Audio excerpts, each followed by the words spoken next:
Okay, so we just had Hurricane Ian go by. I wanted to tell you a few things about generators that maybe you don't know. But whenever you're through with your generator at the end of a season where you need it, you really need to drain the gas tank. On this particular model, there's a fuel line that comes out of here and goes down. Here's a shut-off valve. Sometimes what I'll do is shut this valve off and crank up the generator and let it run till the gas runs out. That's a good way to do it.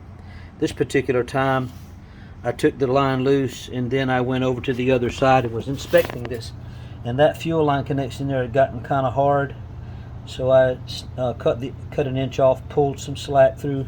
This line comes out on the other end here.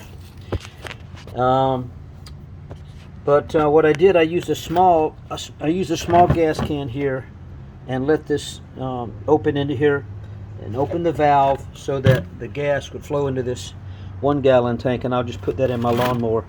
But if you don't do this, if you let gasoline stay in your generator even over one season, what happens is some gummy stuff, probably because ethanol and other things get in the tank, and it can really mess up your carburetor, and you have to send it to the shop, have it repaired, or either replace the carburetor. So save yourself some trouble. If you're going to use a generator a lot, you can buy fuel stabilizer. It comes in a little bottle. Just ask for it at your hardware and they'll help you out with it, and you can put the stabilizer into your gas per the mixture that they specify, and you'll be okay for a while.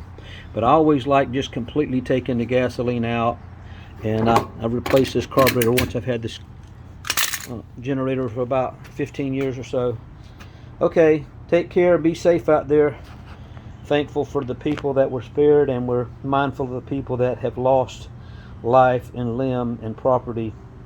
Prayers are for you from my end. Take care. God bless.